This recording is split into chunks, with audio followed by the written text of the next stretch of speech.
from Northwestern Ohio. YT. I may have to break that hat out, friend. You hear music and you hear me. It's a combo. Music's cooler. I swear to God, I'm just going to sit here like a rock. I'm not touching anything.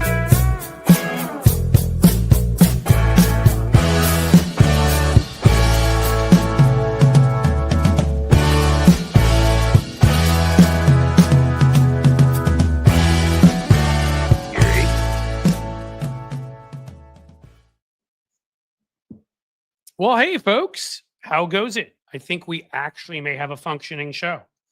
I'm going to have to go over to the comments here. Check it out. How the hell are we doing? A lot of you came over from Tony's place. Cool. We love Tony. Well, of course we love Tony. It goes without saying. You hear me loud and clear. Thank you, oh audio gods. Is the sound okay with the microphone over here? I'm scared to move it closer to my mouth because it may upset things. Any movement is dangerous. Better hat. Thank you for you folks who are on Tony's show. I came in with a surprise hat. I may surprise you guys some other time with it. I'm still kind of scared to move. I think I tossed it over to the side there. I don't know. Should I wear it? Should I do it? Ooh, raid. We like raids. Raids are good. I think Hal did one yesterday. Hal is pretty awesome. Wednesday. Wednesday's the day when I think we are both on, or he's on right before here, and he does it. So we'll have to figure out if Hal can. I don't know. We'll figure out other days how we can make that happen. I don't want to change the days I'm doing this Tuesday, Wednesday, Thursday. We're pretty locked in. But Brad Polly, should I send a Dodgers hat? That's cold, man. You can if you want to, send a hat of the team that's won less than half as many World Series as the Yankees. And I believe there's only one against us 3 times, and we beat you the entire 50s and 2 or 3 in the 70s. Dude, I'm just having fun. But I stand up for my Yankees. Hope you're all doing well. I had to stop watching TYT. Yeah, it's getting really weird over there. I haven't had anything to do with them in over a decade. And I think they've lost their minds. And I'm actually probably going to have a rant on them soon because I feel like what I've seen from Jank is, I just, at this point, I think he's lost his complete ethical bearing and is just grifting, which is really sad. There are other people on the left who have gone that route. And I mean, guess there's a lot of money over there. Who knows? You may end up with a deal with Teneo or whatever the hell it was called, media. But how pathetic. And I was a contributor there. You should all know that was the first regular gig. I was on MSNBC and Fox I used to go on, but the first regular gig I ever had on a YouTube show was on the Young Turks, Republican Sexcapades, which I used to do back, 3 or 4 years. We did those segments, and Jank was a friend, and Anna back then was a friend, and I don't know what the hell. I'm sorry. Once you've written a post that says that, and you've called it the Biden-McConnell administration, showing that you will simplify and demagogue about anything stupid and not acknowledge all the amazing things that Joe Biden did, from infrastructure to shots in arms to prescription drug prices with negotiations and the rest. Once you're saying dumb crap like that, and once you're sort of stepping up for and saying MAGA isn't my enemy, then kind of done. Show us your hat. Okay, you want me to show you? Because the truth is that if I lose the Kelly Star, thank you. And look, I'm above that too. If I lose the sound, it's your fault.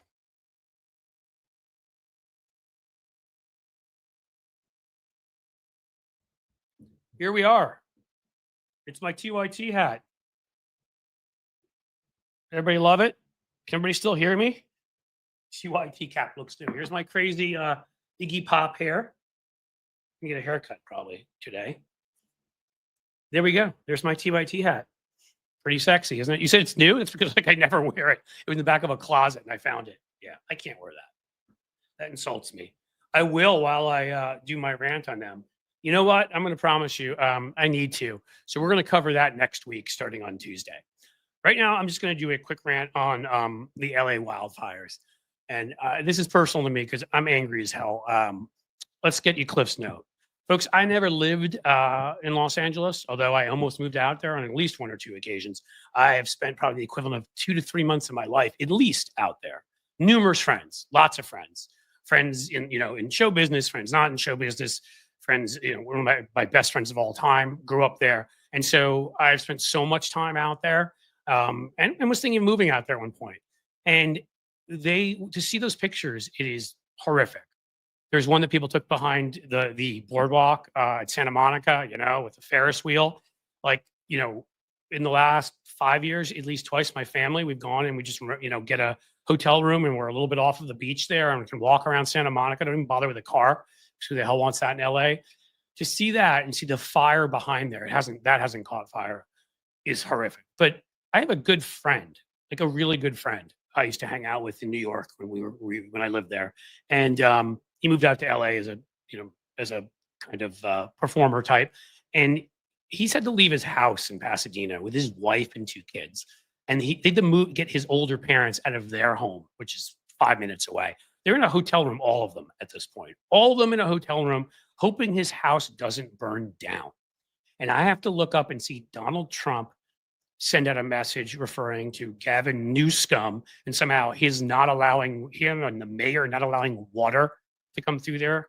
Yeah, there's a gravity issue with water going up. There is an issue with arson. There's an issue with the lack of water and ridiculous weathers and crazy winds because of climate change, something that you schmuck won't acknowledge. You who talks about wind farms and wanting to get rid of them and making up tales of birds dying and other stupid stuff that floats around, like that big sewage pit in your head that I guess we're supposed to assume is a cerebral cortex of some sort. But I think it's actually just a couple of floating meatballs and in dirty water would be my guess.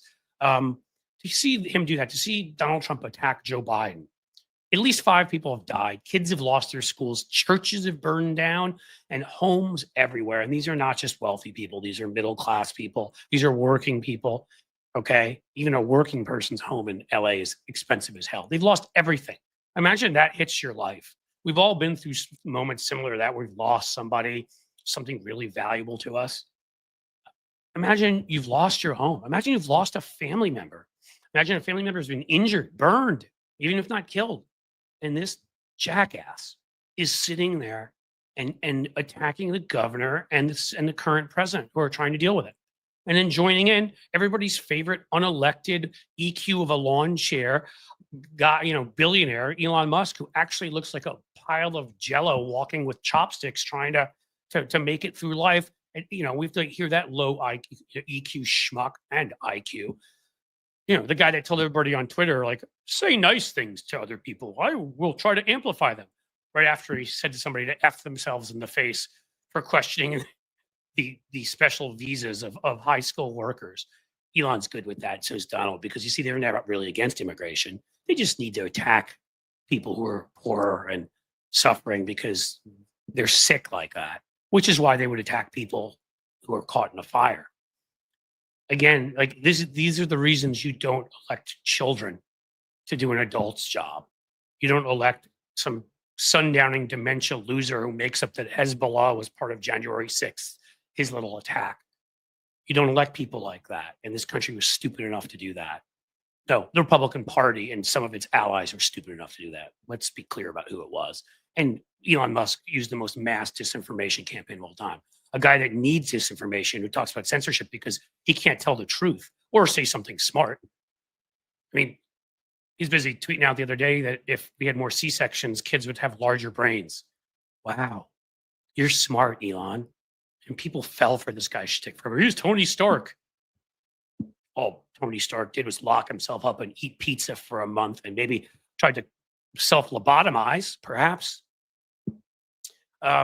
Yeah, he's also attacked the governor and, done his usual thing where somebody says something outlandish and he just has a little retweet of, yeah. The 2 dumbest, I would think they were related. The 2 dumbest, laziest, just most awful human beings that you wouldn't want to spend a moment of your time around. They're despicable. And again, I have a friend sitting in a hotel with family right now who's worrying about whether he'll have a house. There are people out there, all sorts of people, again, I don't know all of them as well, but people have talked about having to abandon their homes, people worried about family members. And he's tweeting and he's attacking. It's like with Greenland and Panama and, Canada, why did you want this again? You people out there, okay, the MAGA losers, they got to dance around the Trump diapers, on some level, right? I get them. They're not hard to get. I mean, they go through life that's different than the rest of us. They go through a life of, cartoons and cereal and, blaming everybody else for their problems. And cereal's good, by the way. I just meant they probably are in their PJs eating it all day, collecting the government benefits that they attack when they're somebody who looks different than them make. Okay, those MAGA losers who go on like Grateful Dead type tours following Trump around, that's your hero. I get where they're coming from. But the business conservatives, this is what you wanted? Because I know some of those folks who voted for him. This loser imbecile, this spray tanned orange freaking fool standing up there and basically embarrassing us in front of the entire world and attacking people in one of our largest cities while they are under attack by a natural disaster. And he will take over soon. He will be president. And we can expect this all the time. And this is what we're going to have to live through 4 years of this chaos and drama. And it's just the stupid, the non-ending stupid, because he can't not be stupid. And now he's got his little boy, Elon Musk, although Elon Musk is probably the real president, going to secretive meetings, having never been elected and deciding our lives. But these two uttering the stupidest things in the world. And basically we have to see it wherever it is. So it's not even the policies are awful. And we haven't gotten to them yet. Like their personalities are awful. Really, their existence is awful. But the fact that we're going to have 4 years of just having to listen to them, see them, hear them, like just nonstop stupid. Thanks for that, business conservatives. Hope it doesn't, the FAFO doesn't reach you. Hope your investments don't crash. Hope you don't pay the price for electing an idiot and an idiot and his an idiot little side boy there who walk around and just utter the dumbest things in the world, things that move markets and cause wars. Well done. Well done. And thanks. That's all I have to say. And there's Tony. Yeah, here I am. He probably had more important things to say, and I don't think that was my best written or put together of my rants ever, or monologues, or Cliff's Note, whatever we're calling it today. But you know what? I'm angry. That wasn't why. Why do you think it's not a good one? What happened? So I try to actually put things together where I'm looking up policies and I'm looking up other stuff. And this was just pure. I saw one or two things he wrote, and I talked to my friend in LA, and this one was based on pure anger. Right. So maybe it'll still be good. Maybe that'll be enough. But unbelievable is what I have to say. And unbelievable that that we're getting this again. Again, we have to ignore it all. We're going to do our best to. But there are moments where, it's one thing, again, when he says something stupid about Greenland. I mean, it's bad enough that Germany has to come out, and France and others make statements that, yes, Article 5 of NATO, which we are a member of, technically, will be used against us if we put any military presence in Greenland, right? And we know he's doing it probably to distract from Putin, and probably also to make it easier for Putin to just say, all right, now I'm saying, let's call for peace, but we get this big chunk of Ukraine is ours. I mean, I'm sure there's reasons he's doing it like that and his own macho stupidity. But again, when it causes other countries to have to put out statements, it's dangerous. When it causes in LA, when I have a friend who's holed up in a hotel with family, doesn't know if his house is still going to be there, that makes me want to say some things that would get me banned from YouTube. And so it's get banned from YouTube, huh? Oh yeah. Well, I caught the clip of James Wood on CNN, and I find it interesting that even the media is kind of playing this stuff a little bit, where they're letting James Wood go on and cry. Again, when there's people who barely have anything in that area, who are losing everything when they barely have anything, it just it shows you where we are at the state of this country. And it's no wonder, like I said, that Scott Galloway and Joe Scarborough, Mika Brzezinski's, and others are really sweating around the collar. And it ain't because of the fires getting too hot in California. It's because the fire's getting too hot to the truth. That nicely done. Yeah, I've always got some. You're good for a good turn of phrase. I am.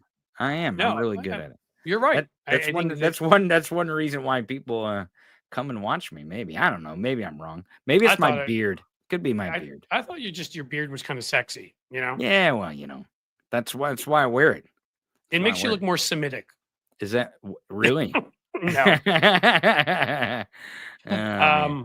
I'm just having. I mean, again, the sort of the billionaire cruelty, the obnoxiousness, the kind of, because again, it does just the way it was present at, Eyeballs McGee, or Pupils McGee, not wanting to shake Kamala Harris's hand.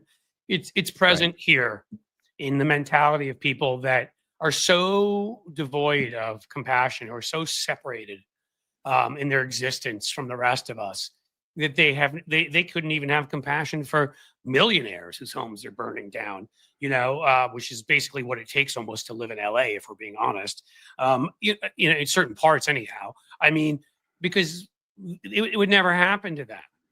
If one of their homes built, 7 or 14 or 25 homes burnt down, they'd be just fine.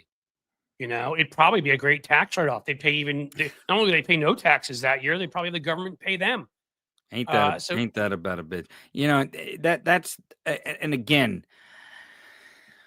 it's hard to sit and feel sorry for people who want to pretend is what it is. It's pretend. They're playing pretend, like James Woods pretending like he gives a rat's ass about anyone in this country when he's sitting and sobbing. And I played a video, and it's an older video of Arnold Schwarzenegger where he used $250,000 of his own money to buy 25 shelters for homeless veterans in Los Angeles. And like Elon Musk and all these billionaires whine and complain about the homeless problem in California. And like, one of the problems in California is all the tech billionaires live there, and they're mad that people who have nothing have to live on the streets because they own everything in California. Yeah. Well, they're just mad also that the scum, who only have 50 million have to actually live near them. Let me quickly say, because this is amazing, from Maggie Pie here, a $50. Wow. Those are always get me. That is amazing. NATO needs to deal with Trump the way the EU dealt with the Brexiteers. Stick together. He will try derailing NATO. Don't let him succeed with that. You're correct. I was in England right after in 2016, before our great tragedy, but after they'd already done theirs. And, the people I knew who understood the implications of what Brexit would do were upset, because they knew that again, it's just like it'd be like adding tariffs on everything, which is essentially what it did. It like cut their trade, the trade to all these tariffs and screwed them economically and put them in a hole and harmed all sorts of people and that kind of thing. And you're right. You're exactly right. The other guys have to form an alliance against us. And they've talked about it, forming a European alliance, that doesn't include America. My guess is they probably in that they may include Canada, although if Canada ends up electing this Poilievre, or however you pronounce his dumb name, then he's a Putinite, I think, pretty much true too. So, I mean, they could end up going that way. France, Germany. I mean, there's worry out there just as to who Putin can interfere with. As I've said, they've got much more ability to block that, because they actually take disinformation seriously and know that it's not speech. But they've fallen prey to this stuff too. But I would say Europe really, if they can, the large majority of them, and I'll thank Holly Fafo, always good. Hey, y'all, don't forget to like and subscribe. Please do like and subscribe. I'm going to share the Patreon with you in a little bit. It's up. The new levels are up. The new benefits are up. I kept promising it to you, and it kept not happening. And damn it, I got it done. And there'll be a note to YouTube subscribers. They'll be sent tomorrow about the changing levels there and everything and whatever. And you'll get exactly what the people at Patreon got.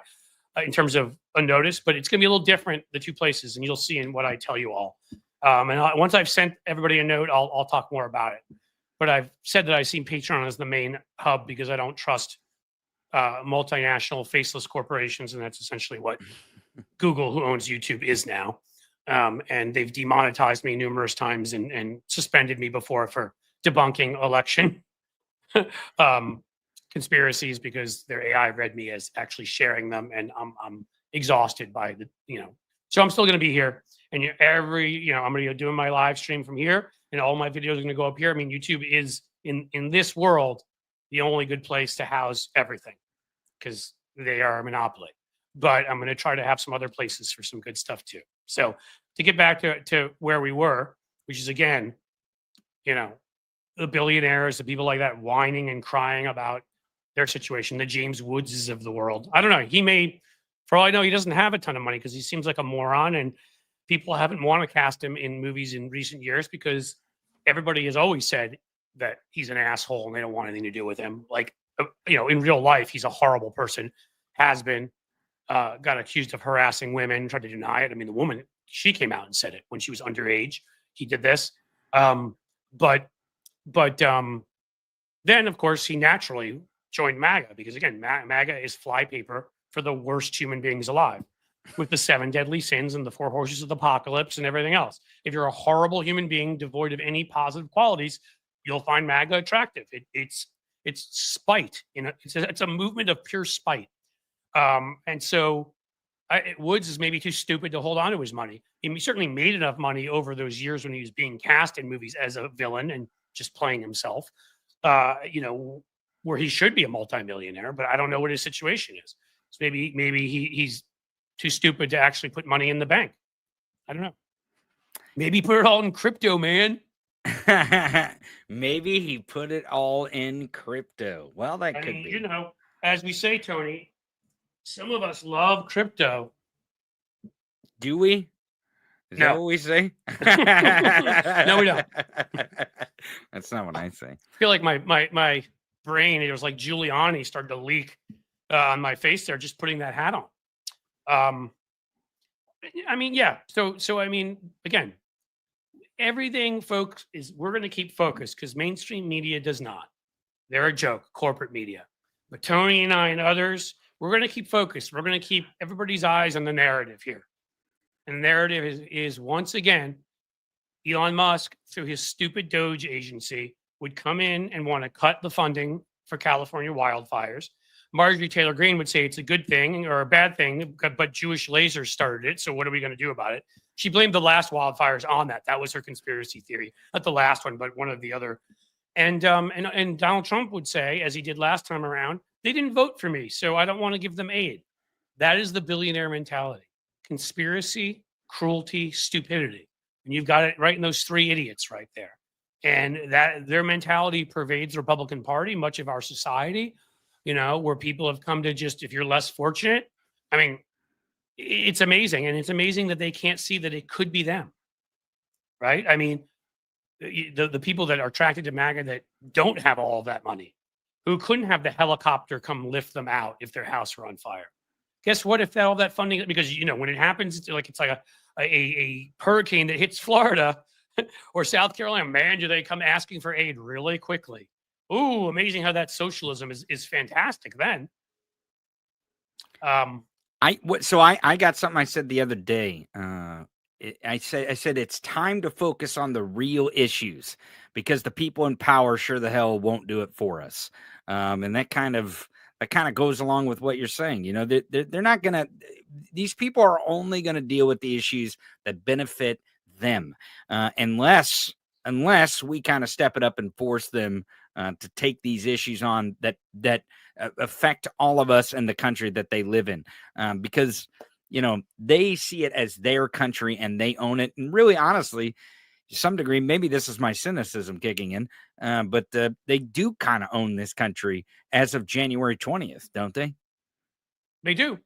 And again, just, remember the well from which they sprung, right? It's like when I talked about, and I loved getting his name wrong purposely. I do that a lot. Bob, Bruce, Bill, whatever, Fisher. the googly-eyed husband of Deborah Fisher, who You stole talking their about cat. the Ku Klux handshaker? Is that what you're Yeah, talking about? the Ku Klux hand. Yeah. Yeah. Who stole their ranch, like basically made multi-million dollars from. I mean, again, even if he's not a billionaire, it's that mentality, right? It's because that mentality pervades others. We need to be able to tell the difference, and we need to be able to put all these things in the right framework. Right. And the framework is, if you're a billionaire or a multi-millionaire of these, tens of millions, like some of these folks, you don't need fire rescue. That's the firemen, the fire department is an example of socialism that actually works. Uh, so are public schools when they do work and we fund them. They want to get rid of all of these things. They don't, they'd hire their own, if it was their house, they would just hire their own private fire force of underpaid workers, right? They probably would find the immigrants that they say they want to kick out to pay 50 cents an hour to risk their lives and put out a fire for them. Because again, none of us, like I said about what's his face there, about Google Eyes McGee, they're better than we are. In the way that he wouldn't look at Kamala Harris, because how would you look at Kamala Harris? The way that Donald Trump's dad wouldn't rent their places they put C on there, which stood for colored, because you were black and they wouldn't rent you. The way Elon Musk's beliefs were formed in apartheid South Africa, where his parents made their fortune. Gee, must have been tough to compete there. Have you heard of Keith? Have you heard of Keith Wasserman? He's a rich guy, apparently in California. Not sure.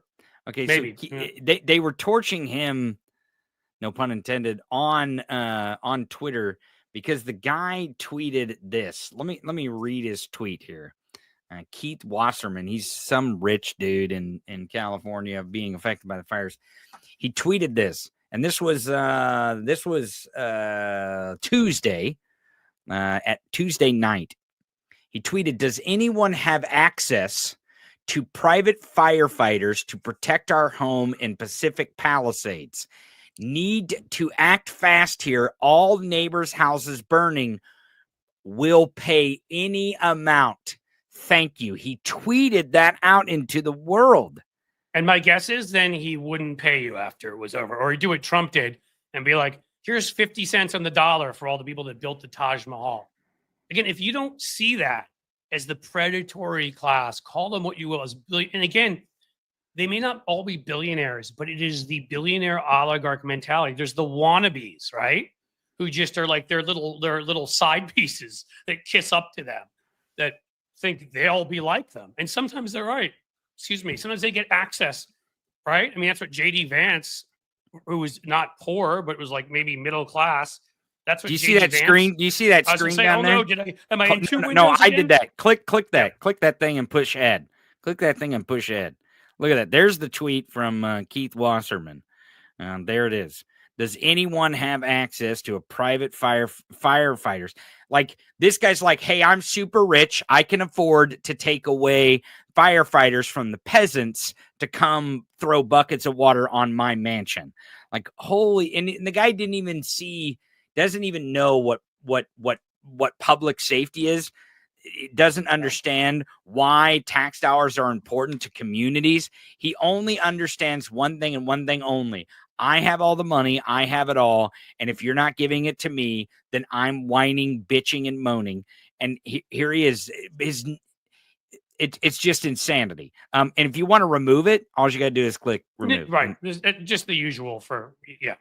Yeah. And again, you have to understand, like, think about Brazil or, I'll never forget. And he ended up being, let's call him, too moderate a Democrat for my taste in a bunch of ways, and was too friendly with Republicans.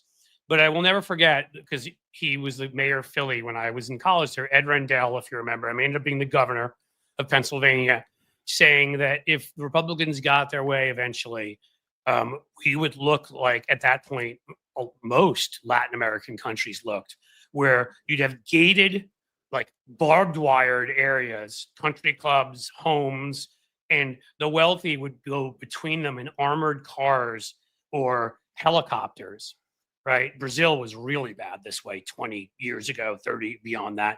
And I think there's some of that in there. I haven't been there, so I can't speak as intelligently on it. But there's still some of that where we're like, that's what they want to turn this into. People really need to look at what like fascist dictatorships that have become monopoly states and oligarch states. You have to look at what they look like when all the regular people are so destitute that they can't even be among regular people. You think what happened with that healthcare CEO?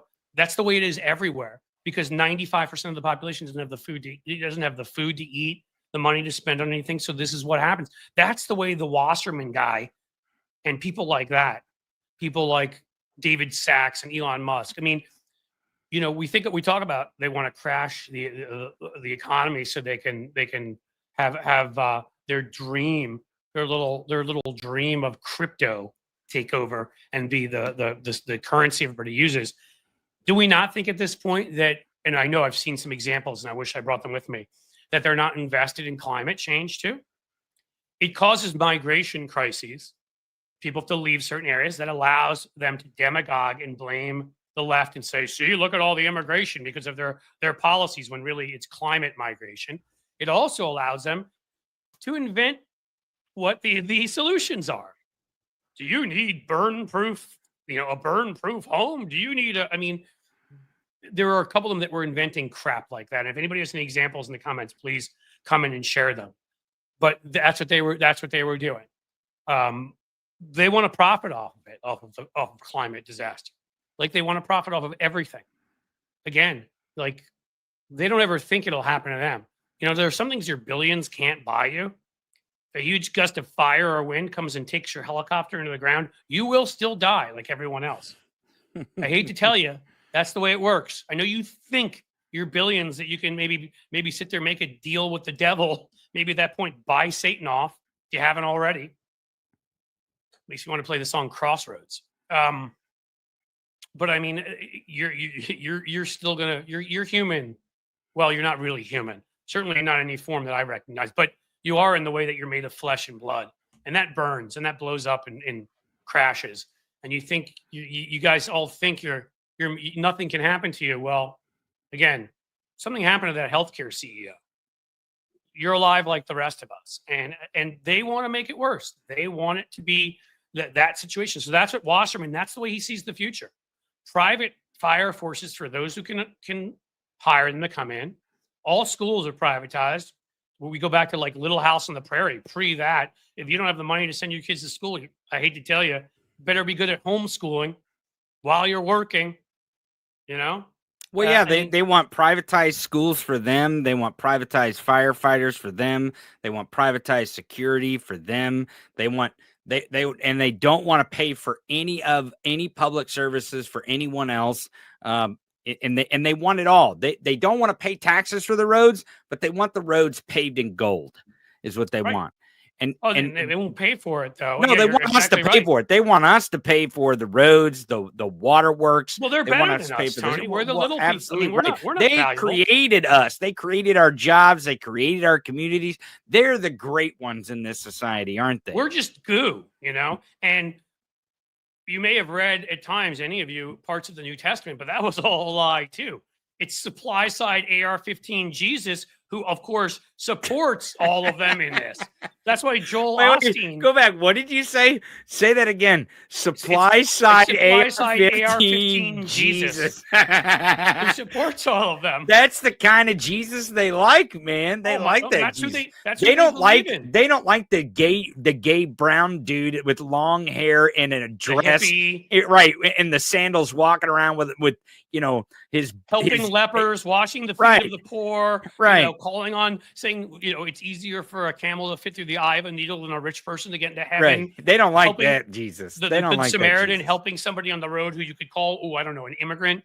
No, that doesn't exist. They've got buffed up supply side, AR-15 Jesus there with his gun and his big wad of cash. I like what Jesse James says. Jesse James in the chat says Peckerwood Jesus. Exactly. That's perfect. Peckerwood Jesus. Someone meme that, please. I mean, Peckerwood somebody Jesus. Please do that. And if somebody will meme, I'll pay you if you can meme my little AR, the supply side AR-15 Jesus. That's great. If you could put that with me and an image of him and my name under it, somebody knows how to do that. I would love to have get that. It out there. Let's get it out there on the internet. Because here's the thing, and John Fugel saying, who's very smart at this stuff, said it when he did the interview here. Firefighters, let's just say this quickly, by ET, firefighters in the cities used to be private companies that used to purchase fire protection from. They want that again. Absolutely right.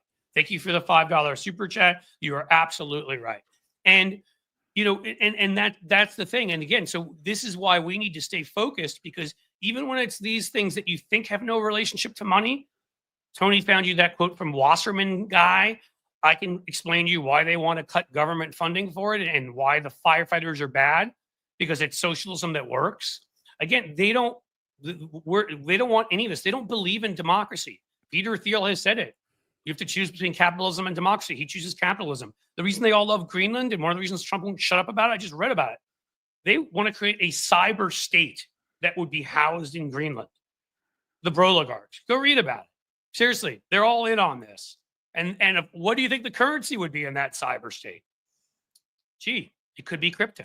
And they'd give up their American citizenship. I mean, this is all real stuff. I know this sounds like a cartoon because it should be. They are cartoons, though. They are cartoons. That's the Broligarchs are our ruling class. Like Mark Zuckerberg, who came into Threads and was like saying to people, "Oh, if you want a virtue signal and leave Threads," I'm barely ever there. I post videos there, and I'm about to stop doing that. I think I will close down and have nothing to do with the Zuckerberg. But he's like, "If you want a virtue signal," I'm like, "Oh, really, asshole?" So by showing that I have virtues, that things I believe in, that's signaling to you. That's the sign of a sociopath. You would say that because you don't get what it's like to have any virtue other than stuffing your pockets with money. Right? He would never know the virtue of someone giving the shirt off their back when they could barely afford to buy a brand new shirt when they gave it to someone else. He would barely understand that virtue. He's never had that virtue because he's never been in that situation. He's never had that experience. And not only has he had not the experience of someone handing or giving his own shirt off his back to someone else, but he's never been in a situation where he needed someone so badly to desperately generously give them their shirt off their back to him. He grew up in an upper middle class family. Mommy and daddy paid for Harvard and whatever, And again, I was lucky. I had one person in my family who had, an older grandfather who paid for me. So just so you know, I'm not scared. I don't feel hot under the collar. I'm nothing like, I'm not, like these guys, but yeah, I came from a middle to somewhere between a middle and upper middle class family. And I'm not ashamed to say it because I didn't have the money that I saw of some of the folks that around me, but like, I know the difference. I know how lucky I was that I never worried about food or worried if I could go to the doctor. I knew college was going to be covered. I know that most people don't have that, but someone like Mark Zuckerberg, who came from similar circumstances, probably better than me, but maybe was only similar to me. Well, it doesn't matter. Mommy and daddy paid for Harvard. Mommy and daddy set him up. And so he didn't need to take care of anybody else after that. His decision was the polar opposite of mine. Well, they're ladder pullers. They're ladder pullers like that.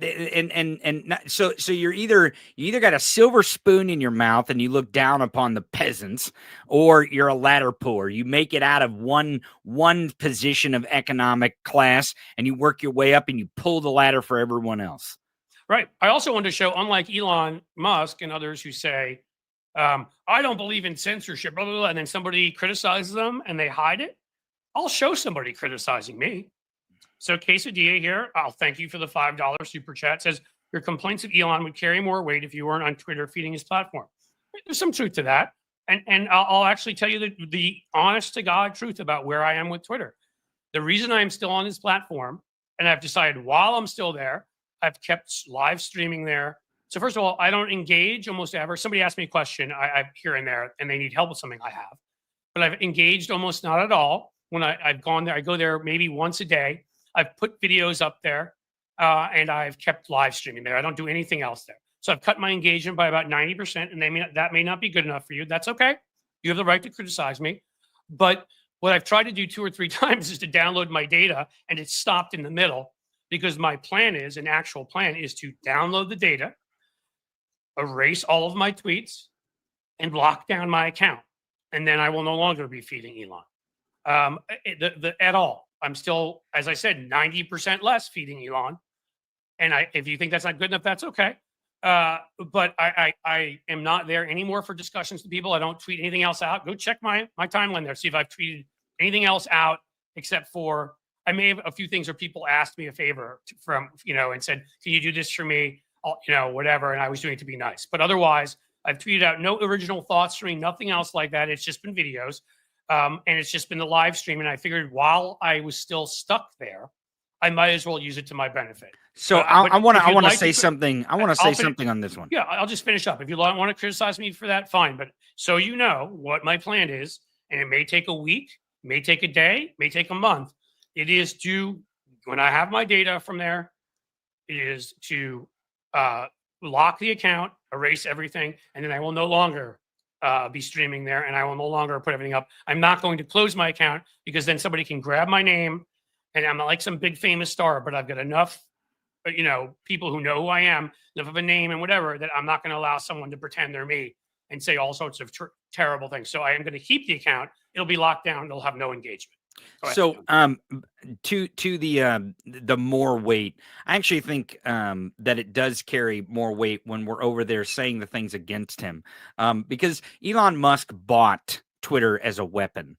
And this is the last thing I got to say, because I got to go pick up a kid from public education, because us poor send our kids to do it while you can, because they'll be on to defunding. I mean, they're already on to defunding that. Right. I mean, exactly. But I want to say to this point that we should not walk away from these things that they're weaponizing against us. We should do our damnedest to weaponize it back against the ruling class, weaponize it back against the monopoly state. And I know that we're kind of on the monopoly state apps, the monopoly state platforms, because it feels like the tech bros have taken over the monopoly state as really, the creme de la creme of the billionaires anymore are tech bros. But let me explain something to you. We don't get rid of this oligarchy by leaving their platforms and leaving them to all the riches.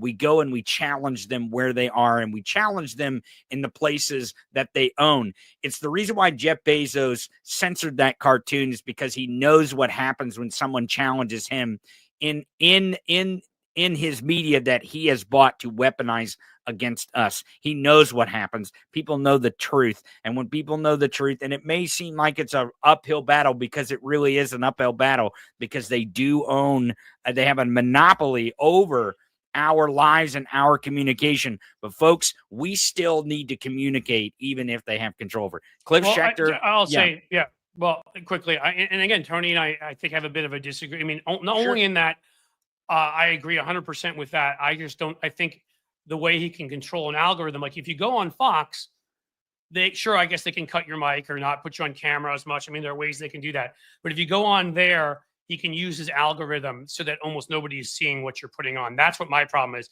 Actually, otherwise I would stay to fight it out.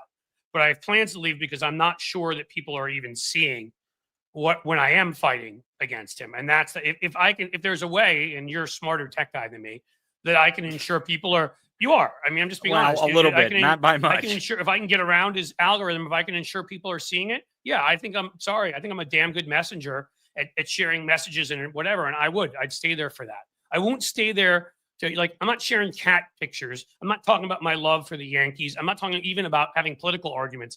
I'm feeding no other content. I would just stay there to attack his messages if I felt like I could do that and people would see it. And the one, last thing I'll say, one other person threw in, and I'm sorry, I didn't see you went by here, it's naive of you to think that he won't grab your account. Well, that'll happen either way if he wants to. I don't understand. I mean, maybe I'm naive and thinking I can lock my account down, but what's the difference? Even if I shut my account down, you don't think he can start up an account? You don't think he'll still and put my name and my face on it? Of course he can. He stole the handle at America. Cliff and audience, yep. I got to go, but I appreciate, and I think this is an important conversation to have. And I appreciate, again, audience, it is important that we have this conversation, because these are things that we are going to have to get out there in the open, and people are going to have these discussions. And the reason why is because they need to hear us, that we know that they own our communication and that we're watching them. So everyone in Cliff, Tony, yeah. Great. No, this is a really good. Thanks for joining. Yeah, no problem. I've told folks I will be, this will be replayed later and tomorrow, but also this interview will be cut out and will be a video on my channel because Awesome. The one, best interview. I yeah, mean, yeah. you're on fire today, dude. Oh, am I? Oh, Okay. fuck. I can't believe I just said that. Well, I'm not where I need to be on fire. So The one moment where I didn't want my mic to work. And right, it worked. Exactly. Well, it happens that way sometimes. Cliff, I honestly, folks, Cliff, that get your was foot such out of your mouth. Get your foot out of your mouth, and continue the show. Audience, stick around for more Foot in the Mouth with Cliff Schechter. I'm out of here. Foot in the mouth. That's the name of my show. Foot in the mouth. Mic off. Cliff Schechter. Cliff Schechter. Take care, buddy. All right, we'll see you. Yeah, I am deeply, deeply sorry about that. I mean, I have to believe anybody who knows me and knows I come in good faith has to know that that was a mistake, and I would never. And listen to what I just say at the beginning of this. I love Los Angeles, one of my favorite cities. So, and a lot of people I love are there. So, no fire jokes. No. Trump 2028 from Brian Jones. Yeah. I mean, Brian, if you are kind of dumb and don't believe in the Constitution and are sitting in mommy's basement playing with your junk while one of those pictures from that weirdo painter is up on the wall that makes Trump look like he doesn't have man boobs, but has actually worked out at some point in the last 67 years and, doesn't eat hamburgers all day while trying to hold himself back from reaching that while watching Fox and Friends. Sure, buddy. I hope you've enjoyed being here, though. And you really hurt our feelings. Thanks for giving me the extra number here. Maybe if they keep me monetized, I'll make a little bit more off of you from advertising. So it's not just Elon Musk. I do. This is a tough conversation. And again, that's the conclusion I came to when it came to Twitter. I'm willing, I'm open-minded to other people. Some people have left completely and done whatever. But as far as troll got bounced, thank you for letting me know, Cynthia. But as far as Dementia Trump 2025 from Jay Solomon, yes. But as far as I'm concerned, what I don't like is mass thinking. And we can fall into that on the left too. Everybody who says this must be the way. Everybody who says that, there are things we obviously know are right or wrong. And I'm sorry, sometimes you just know them. As Potter Stewart, the justice, who's from Cincinnati, by the way, put on by Eisenhower when Republicans were good, as he said about, let's say it rhymes with pornography or corn, because they'll demonetize me here. Again, that's why we're going to be doing a lot more stuff on Patreon too. He said, I know it when I see it. Well, with some of these things, I don't think it's the easiest thing in the world. There's some places that are worth engaging, like Truth Social, if I could go there to troll them, but I haven't decided that that's a place worth engaging. Twitter, I've come to the conclusion that I don't think it's worth engaging anymore, except for if I'm stuck on there, if I haven't been able to get my data yet, I decide I might as well benefit while I'm there.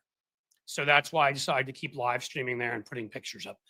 Think of that what you will, Again, if you know me, you know that I'm telling you the truth because you know that I do come in good faith and you know that I'm honest about what my reasoning is. Now, I can be wrong. I can be stupid about plenty of stuff. Hell, I can't work a mic half the time, and that's generous. But that is a conclusion I came to. I can be persuaded that I should pull everything from there right now, even before I get my data. I can be persuaded by Tony, although I haven't been yet, that we should, that we should stay there to fight. Though I don't see the purpose in doing that long term because I don't see that the algorithm allows me to have that opportunity to fight effectively. But I may be persuaded in any direction. And all I'll promise you folks is that when I do, this is a community here. I'll listen to your criticisms. I'll make a decision, as you should listen to mine and other people's, and make a decision what's best for you, and then do it. But, the thinking that everything is put one way, that there's one truth for all of us, in a lot of ways, there are not. There are simple truths. Bigotry is wrong. We all are created equal. We all should have an opportunity in this country to make enough money to live a full life and have the best health insurance possible and take great vacations and raise a family. I won't accept anything less than that. I won't accept any bigotry. But there are things that people call bigotry that isn't. and sometimes you know it if you see it. And there are things, and we've debated some of them in the past or just discussed them, right? But, and it's the same thing with something like this. I don't think there's an easy answer because I do know some people that are staying on Twitter and fighting the fight. And there are some people with huge accounts. Now, what I've always believed, if it's a fair fight or anything close to that, in 2004, I told everybody here, I was paid by Sinclair Media. And, why they hired me as the liberal analyst. Guess what, folks? Like, I went on there, and I'm sorry, again, to toot my own horn, I beat the crap out of both the guest who was on the right and who's being paid 5 times as much as me, even though I was paid better than most liberal outlets have ever paid me, which is nothing. And I would beat up on the host who was right wing. And I think I can say that. If I can go back and locate those old ones that are on like a CD-ROM or something from 2004, I'll show them to you. I was never some patsy on there because I felt like even if they didn't give me a fair fight, I could kick their butts. So yeah, if you think you can go into their spaces and take them on and you have a fighting chance, I do think that's worth it. I really do. I'm just not sure the algorithm that Elon can employ makes it so I can do that. But that's the longer version. We'll see. I'll figure it out. What I want to do, what I should do. But I don't know. That is my plan for right now. And again, if you go to my account, you'll see besides these videos and the live streams, which actually help lift up our community, helps lift up my live stream here and my videos. So my YouTube, which is above 100,000 right now until the next time they decide to purge people, we'll see, so that I can grow on that platform. Well, if Elon's platform helps me do that, because liberal billionaires certainly aren't giving me the money to do it, you can make an argument it's worth doing, which I'm not doing right now. I still don't think it is because I don't know that it can. So we'll see. If that changes, I may change my mind and I'll let you know why. The only thing I'm going to promise you is I'll be honest with you. You may disagree with me. You do you, Cliff. Christina, thank you. Well, I always do me. And that's the thing. Like I'm not a wilting flower, if you will. I got a pretty strong sense of myself and a pretty strong ego and not ego, hopefully in a bad way, but confidence. I just also believe that you guys who are nice enough to tune in here deserve an explanation, right? So I'll give it to you. Where did you say that? If YouTube purges people, Matthew Tarpley, a whistleblower, will call them out. Yeah, I think so. And again, I don't know that they purge any individual. No individual has come to me and told me that. I'm going to guess that that was just that those were bots. But YouTube makes such a big deal of the 100,000 mark, right? It's such a big deal. They verify you there. They allow you to sell merch from their site there, which makes it easier, which, by the way, I still don't think I'm going to do because I'm going to do it from Patreon. I don't want to give them that power or somewhere else. But we'll see. I haven't decided yet. And that silver button, which I don't even feel like ordering anymore, but I'm going to because screw them. If I stay above 100,000. But that's the point I'm making, which is those bots, I don't think they were there because if you read people that understand it, we had Greg Olier on here who understands this stuff really well, the Russian bots and stuff like that, experts like that I've spoken to and had on this show and whatever. And they were attaching bots to what they thought were prominent, which means I think if you had mid 5 figures or above, 6 figures above, I don't know, liberal accounts or people that had done things. I mean, I'm a target right away because I wrote ads for Biden in 2020 and done other things like that. So they probably attached bots to my account. So they probably could, maybe some of them, so they could start internal fights, on in threads. We had some of those folks removed, but others I'm sure I didn't see. So they could, maybe mess with me so they can inflate my numbers and then boom, they're gone. And I get depressed. I'm giving up on YouTube, which is not what happened. There's all sorts of ways they try to manipulate you psychologically. And if I would do, so I'm guessing they did it during the election. All right. I don't think it was right before I got to 100,000. I didn't just shoot up suddenly. So my point to you is if YouTube makes such a big deal about this 100,000 number, why didn't they do it when I was at 85 or 65 or 97 even? Or why didn't they wait till I got up to 110 or 115? But to wait till somebody gets to between 100 and 101, both times right below 101,000, and then do it. So it's you feel like Sisyphus pushing a boulder. Isn't that kind of a dickish thing to do when you're telling people that it's this big 100,000 is this big milestone, and like I feel like I'm living what do you call it? Come on, losing my mind, folks. Come on, come on, come on, come on.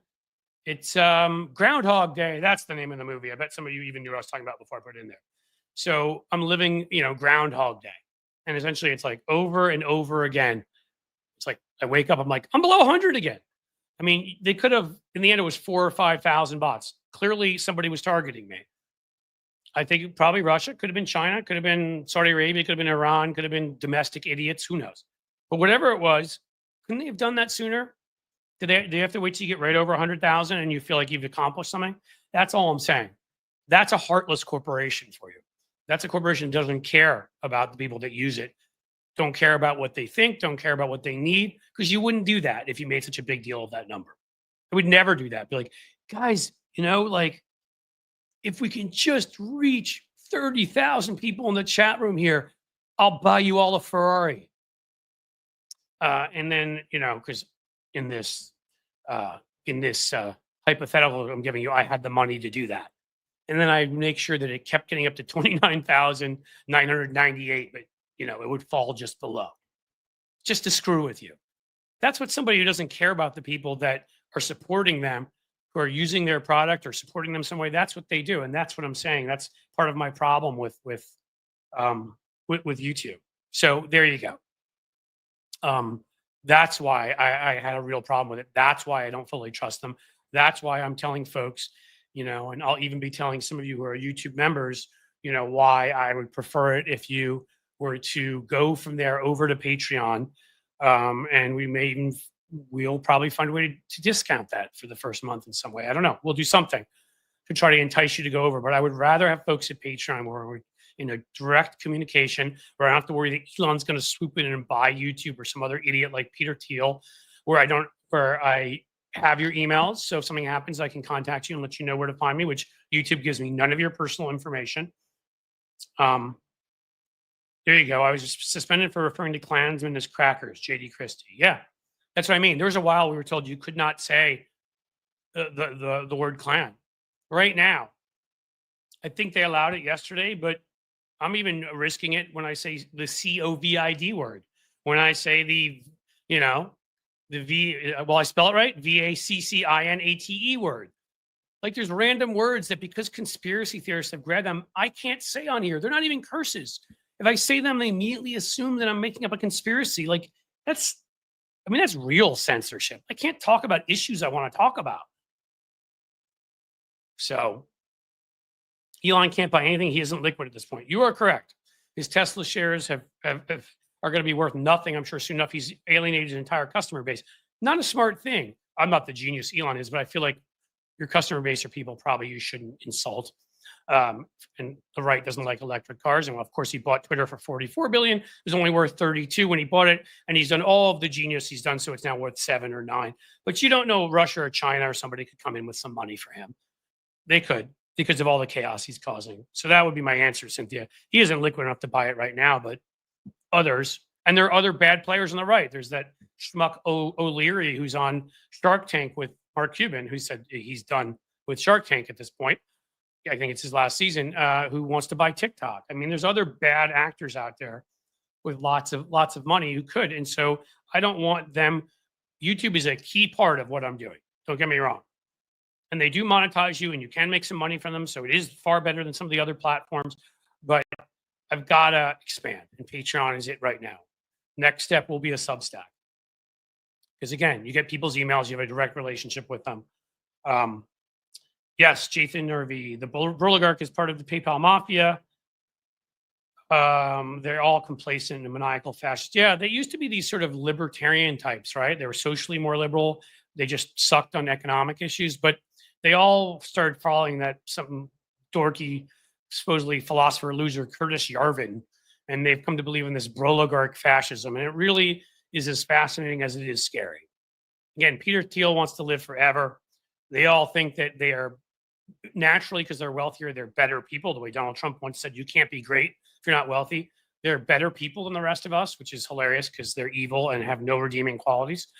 And so society should be run for them, but at their whim. And the little people, again, people need to go through pain to get to our crypto future, man. That's Elon said that. That's what they want to do. So I mean, if you know that, you know that. Google is big enough to ignore people who want to buy YouTube. You are correct. Again, there are a bunch of things for why it is less likely to happen, Cynthia. I'm not saying that it's imminent. But if you've gone through the experience of Twitter, if you've gone through the experience of Facebook, Instagram, Threads, if you've dealt with some of these guys, the experience of seeing what the Washington Post became under Bezos, if you've been through all of this, and you've seen that Google has tried to fight our Justice Department on some antitrust actions and has taken over in numerous cases various parts of economies, you could call them, up and down the scale that feed their overall product, so that nobody can compete with them. They're still a huge monopoly, and huge monopolies do huge monopoly things. And I don't know, what if Google suddenly, how about this scenario? How about Google is given $1 trillion in government contracts? How about that? 5 trillion. And they never have to pay taxes again while Trump is president. What if he makes that deal with them, if they'll just censor and kick all liberal voices off of YouTube? Are we thinking that somebody at Google wouldn't think about that deal? I'm saying just again, it may not even be that anybody needs to buy it. It may be that they just need to be bribed. Look, I know some good people. I know somebody who's a software engineer there who's liberal. I'm not saying there's no good people that work at any of these places, but Google's a big corporation like anybody else. They've hurt people. They've undercut their competitors. Again, to think that couldn't be taken over by a bad actor who just becomes the new CEO, doesn't buy it, and Trump tries to buy them off, or Trump threatens them and they're scared, so they do what he wants, and suddenly lefty accounts start disappearing. It is something that has happened at other places. It is something that could happen. And so, no, I can't put all my eggs in that one basket. Most of them are in it right now as it is. And therefore, I will expand to other places. Some of them corporate, right? I'm going to do more with TikTok. That is and that, who knows if that O'Leary schmuck buys it. But, even their ownership, questionable at best. So, I mean, I'm going to try to have some other corporate outlets and then some others that are less corporate where I'm diversified. So if one day one thing is shut down, you're in other places. It's smart to do that with your money. It's started to do that with your media that you take in. You want to diversify. You want to have a variety of sources, right? Smart to do it with your revenue. What do you think about Elon offering $1 billion to change the name to Wikipedia? Did he do that? I mean, that sounds like an Elon thing. He's such a child. Like the F you in the face, which I've already cursed a little bit, but maybe if I curse more, I'll get in trouble here. At our little, I don't know, Sesame Street get together where I have to speak to you on that level. Just the guy telling people he's going to promote nicer posts after when people question the H-1B visa, saying, F you in the face. Who responds like that? Or the guy saying that Elon was the biggest spreader of disinformation. His simple response is, F you, I'll say the word that rhymes with it, petard. I mean, he's a child like Trump, right? I mean, this is the way children, calling Gavin Newsom Gavin Newscum. This is the way children react to things, not adults. I mean, yeah, I do some name calling and whatever in my monologues, and even after them, I at least try to make it creative for you. I try to come up with interesting insults to call them. Are you petard? I mean, like, it's like a child. So I'm not saying, no, I don't get personal. No, I don't insult them. They've earned it. I don't do it to most people. Yeah, I say nasty things about them, but at least I try to be creative and interesting and use an adult vocabulary. I mean, they're little babies. They're little children. Hey, Wikipedia. Wow, it's hilarious, Elon. You're utterly hilarious. This guy that basically bought Twitter and lost all the money and whatever, just because he realized at some point that nobody laughed at his uncle jokes, and he's a tubby loser. I mean, his own dad said he used to get beaten up in high school because he was such a jerk.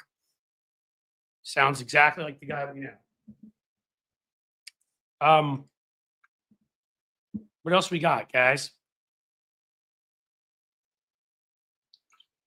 I apologize, no guest today. Matt McNeil thought he was going to come. I thought Matt McNeil would be able to do it.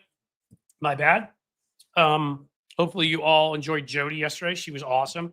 I had that one string the week before I went away for Christmas break and everything, where I mean, our guests, like, we just had a couple of incredible ones.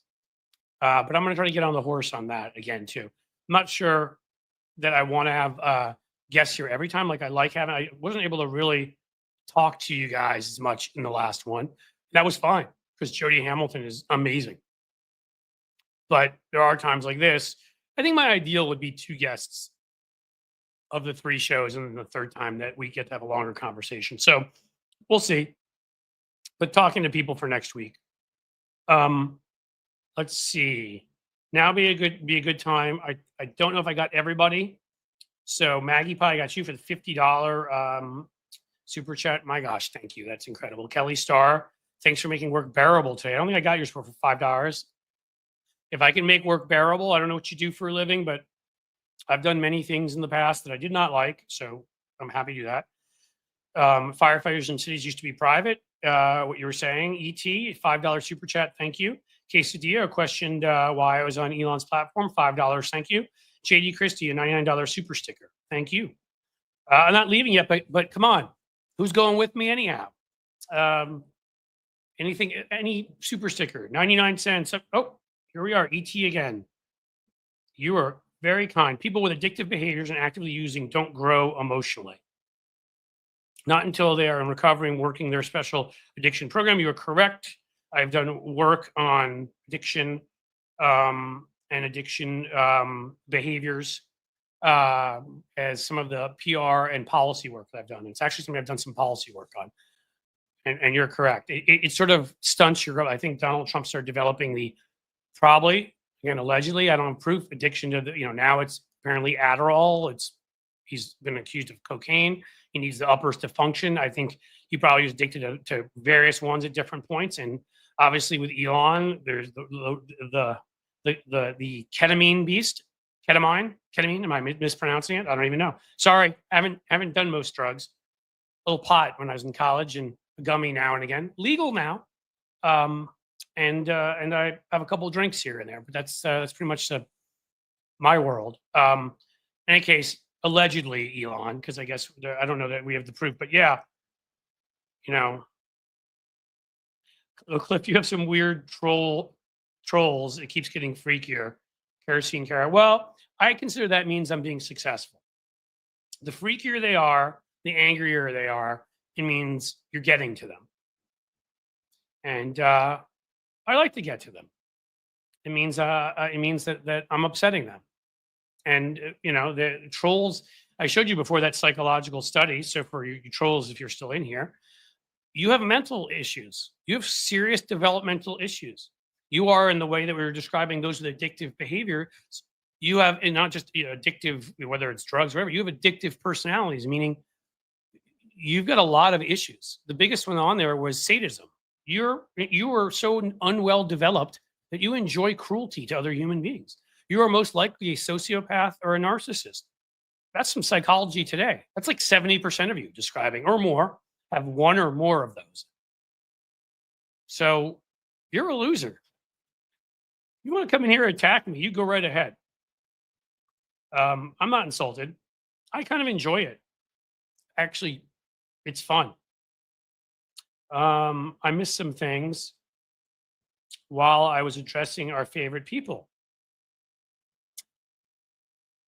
Those who like to blow up animal balloons so they have some company and suck on their nipples so they feel like they've had some human interaction. Let's see. Yeah, I see this. You don't like my music. Growing up in Ireland in the 70s and 80s, the fire department was all volunteer. They would summon citywide air raid siren. Yeah, there are a lot of places, even in sort of countries that are more social democracies, which is what I believe in, which means things that clearly everyone should have the basics on, and it shouldn't be profitable, shouldn't be things for profit. That includes our media, as far as I'm concerned. are for the common good, you should not be making a profit from. That's what it used to be with media. They were an extra write-off that places had that had the licenses given to them for free by the government for ABC, NBC. I wish we get back to that, but everything else, right? Firefighters were like that, and it's an interesting story because I've told you all I went to France. I just saw my friend for the first time in 25 years. An interesting story. So he lives in Grenoble, France. Beautiful mountains, view down of everything. And we were reminded, I fought a fire, and that is because they weren't big enough to have a fire force they could pay there, even though again they pay real taxes and all of that because they're a smart society. So what they do in Grenoble is they burn, in many places they do this, they burn the old grass, and so the new grass could grow, the old dry grass. Well, my friend Guillaume, his late father, and may he rest in peace, just recently passed away 2 years ago. He was burning the old grass, and at one point I was sitting there. A group of us were on. It was during a spring break at the British institution we're studying at. It was very international. We were doing the old Eurail around Europe, all these countries in 6 weeks, and we were staying with Guillaume and his family in Grenoble. There are 5 of us, and suddenly we looked up and we're like, the tree is on fire. That shouldn't be like that, should it? Then we ran out and noticed his dad had actually passed out. And now there's 5 of us, 6 with my friend Guillaume.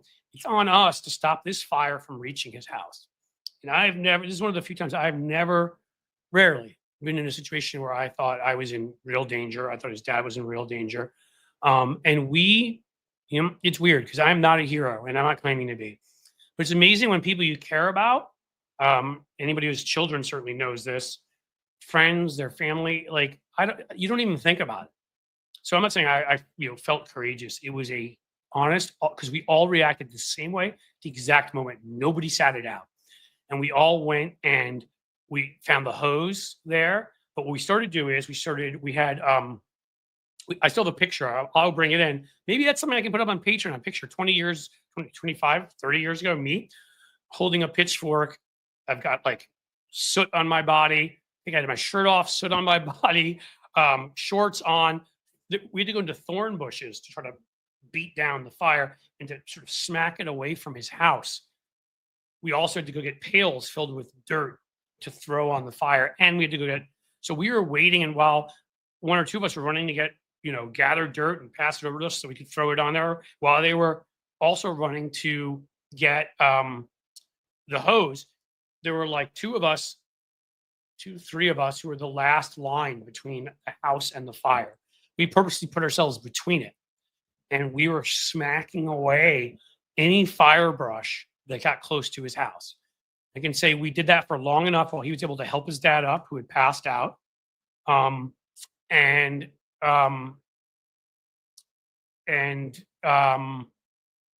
dad was okay, thank God. And we, were able to keep this at bay long enough till the volunteer fire department got there. Now, they couldn't afford there to have a paid fire department, but they would if they could, I promise you, and we should. And it ended up turning into probably one of the coolest stories of my life, only because everybody came out okay. The house came out okay. We were able to, this friend who's done so much for me in life, just seeing him again recently, I've given these 2 friends to spend time with my family and friends are bringing me back from, pre going away and pre-holidays, the funk I was in after the election and certain other things going on, that we could do this for him. I'd do anything for him. He's such an amazing guy. So I hope you're watching right now in France, Guillaume, because I know you've watched once or twice before. That was a moment. It's one of those moments that will stick for you forever. Oh, and it is one of the first reasons why, by the way, I've told people here among my 5 favorite bands, Pearl Jam, because as a joke, once everybody was okay and the house was okay, what did we do? Of course, we put on the song Alive and celebrated that the house was alive and that we were alive and laughed to it. The 20th anniversary of it, I put it up on my Facebook page and tagged all the people. I'm not on Facebook much anymore, thankfully, because the schmuck that owns it, but also I don't like it that much. But I mean, I was able to put that up because, and put up the song Alive. So that began my love affair with Pearl Jam. I've now seen 3 or so times in concert and has a lot of other songs that are amazing too. It is a great song, Chandra Welch. Hopefully cheese equals fromage. Oui, Sylvain. c'est fromage. Il a beaucoup le fromage, c'est très bon. Ça goûte bien. In any case, hope you like the story. I told you I tell you stories at times. That was a story from life, man. That was life. That was real life. No, LA should not have a volunteer fire department. Wasserman, whatever his face in Northern California, or I guess he's in Southern California, should be calling in private firefighters, because we should all have an equality to us. We're all the same priority when it comes to fires. No one's no better and nobody is no worse. That's the way a social democracy should work. What nice thing did you say? Talia, I love that you were so worldly. Well, thank you. I'll have a lot of those stories. My original plan, folks, when I got out of graduate school, remember my degree was in international affairs, and I did some work for the State Department. As I've joked often, I did democracy promotion for them. Sent me to Romania, post-communist society, and when I went over there by about 15 years, and I had to give a number of speeches at universities, go on TV, because I got my grad degree in international affairs, and I thought I was going to be an international journalist or something of that sort, because I had lived in England and studied there, lived in France, studied there, spoke at that time pretty fluent French. Now very conversational, but she probably heard what I just said. I'm sure I got some of the grammar wrong, but I can speak the language well, just with bad vocabulary and grammar at times. But yeah, that had been my plan. But after I got out of grad school, I did a month. It was so good. The all you couldn't fly. They used to do this through Cathay Pacific. All you can fly. You just had to go through Hong Kong around Asia. So I went to Bangkok and Chiang Mai and Koh Phangan in Thailand. I went to a friend was living in Manila. I went there. Hong Kong, obviously, to China, and then all across Japan, Kyoto, Osaka, Nara, down towards Okinawa, Tokyo, of course. Yeah, I love that. Call me worldly, call me whatever. I take it as a compliment. It's why I'm so embarrassed in front of the world that it's Donald Trump and Elon Musk and these people that are the face of our country. Because I don't think I've quite made 30 countries. Pretty close, though. Pretty close from the times I've lived abroad. And I lived a third place that was almost abroad. It wasn't abroad. I'd planned the summer before I went to grad school to live in Australia and work there. Desperately wanted to. And still I'm sad I haven't been there. But I will make my way there. One of my wife's best friends lives there, and we're absolutely going to go when we have the time and everything. But I digress. Is one of my best friends. I mentioned him earlier during my monologue, who was born and raised in LA. We met him studying in England, and I lived in New York City and he lived in LA at the time. And so before we went to grad school, both of us, him law school and me for my international affairs, we lived in St. Thomas, the US Virgin Islands. And it may be American, but there's a French town there. There is obviously the native population. It's an American territory. And as Stacey Plaskett, I'm going to get her speech up as a video.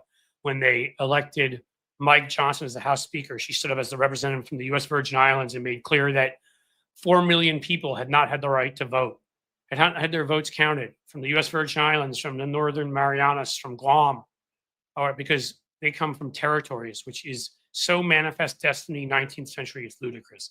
They all should be states. And yeah, they probably help equal out South Dakota and these places that vote all Republican, which would make us a more fair country. DC, we should start with Puerto Rico if they want to do it.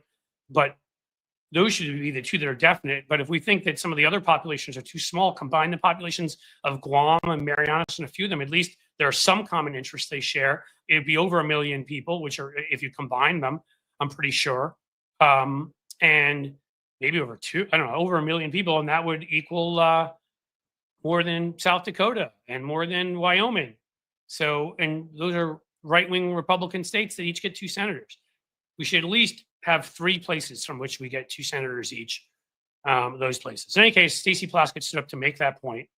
I lived in the U.S. Virgin Islands, St. Thomas, for the summer. It's amazing. Went boating to a different island on weekends. My friend got the fun job at he was waiting tables at a restaurant, bartending. I don't know if you want to call it the fun job. I got a job at a law firm which is ironic because he was going to law school because they needed someone who was a writer. And so I wasn't doing legal stuff. I was writing up their briefs for them and everything because a background as a writer, I could write stuff pretty quickly. And loved it.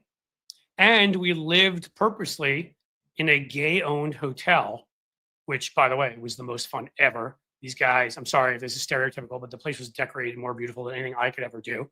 And it was nice when like the guys there told me they thought I was cute. I took that as a compliment, by the way. I'm not a MAGA man, but we love living there. Like, so even there, the diversity of different folks who are from the island, the gay hotel we lived at as somebody who's straight.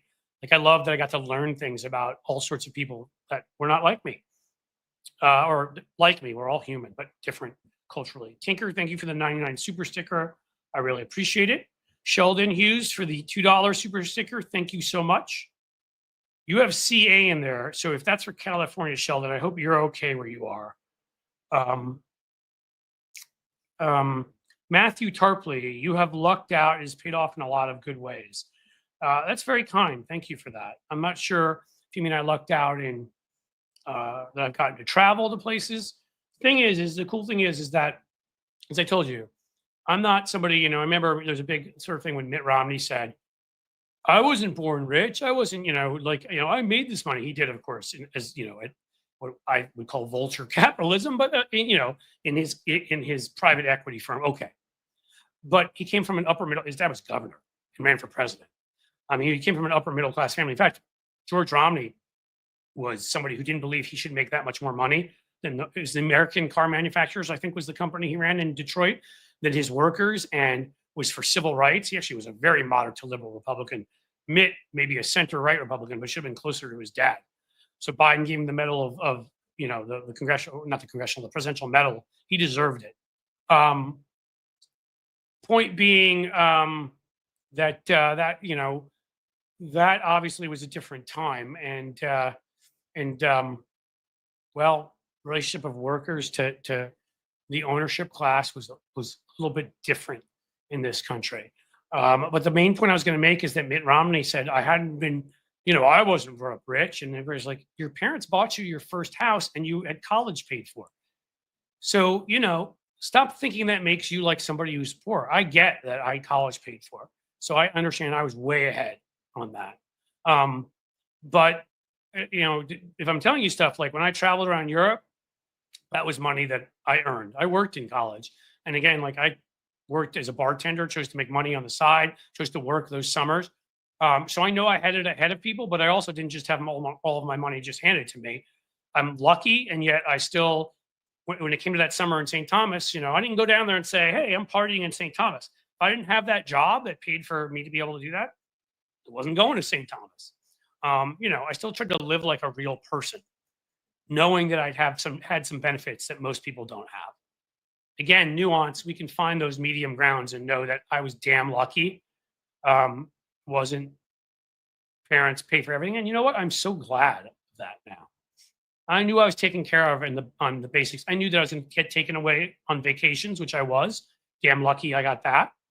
But I knew also that, when it came to certain things, especially once I got out of undergrad, if I was going away anywhere, I was paying for it. Paid for my place in New York, while I was in grad school, stuff like that. So I tried. I got lucky too in that the 4 semesters that I was at, so 2 years I was at my graduate program, I was able to do well enough grades wise and some extracurriculars that they gave me a 1/4 fellowship. So only 3/4 were I had to pay for, and then I got work study, so I got paid for some extra work in addition to my bartending on campus. And I promoted a rock band, by the way, in New York City. So I was busy. I was doing some things. None of this is to brag, by the way. I know so many people out there had it harder. So many people come home and not know if they had. I mean, right now in Cincinnati, 30%, if I read that statistic correctly, of children are in poverty. They don't know if they're going to have enough meals to eat every day. That is sickening. Yes, we give my family, we give to charities, whatever. But like, if I could tell any government entity If you can raise my taxes and give that money directly to those kids so they could eat, do it. I'll vote for it, put it on the ballot, or just do it. Our state legislature won't because they're a bunch of right-wing hacks and they made sure to lie about a ballot amendment and got themselves locked in. But we have a more liberal city council here in Cincinnati. Do it because I'd like to do my part. I'm lucky, still lucky.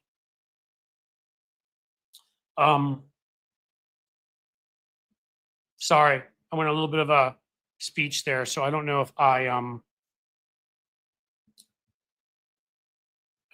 don't know if I answered questions. Do you guys have stuff, questions, comments, more criticisms? And I mean that seriously. Face it, Cliff, you're a Nepo baby. I don't know if you're joking or I don't know if you're serious, but okay, if you're serious, then I'm a Nepo baby. You can look at it that way. I've told you what I think I am. I've told you that I think I'm very lucky. And that I have done my best to choose to give back, and was served on the Innocence Project board here for 8 years, where we freed a number of prisoners and whatever. I don't have to go into my resume. You can choose to judge me as you will. I've done my best to give back, whatever, and I also know I was lucky enough to grow up in circumstances. The only reason why I would disagree with Nepo baby is I look at Nepo baby as you were able to go into your parents' business because they had a spot for you. Your dad was a politician, you had name recognition, there was a seat sitting there for you, like your name was Bush or Kennedy, or, you were in Hollywood, your kid was an actor, you're a famous actor, you're able to get them hired in the set. I didn't have anything like that. What I had is I had to go out and, the businesses I had to create on my own, I had to go out and think up stuff to do. Nobody in my family had worked in, I'm aware of, had worked in politics. They were strongly believed in political issues, and that kind of thing, volunteered, but they hadn't. So I don't know. But again, if you want to view me that way, that's cool. I'm not offended. I view myself as a lucky member of the middle to upper middle class in America. And during a time where actually that meant a lot more because, when being born in the 70s before Reagan came in, this country valued the middle class more. My parents were able to do more with their money.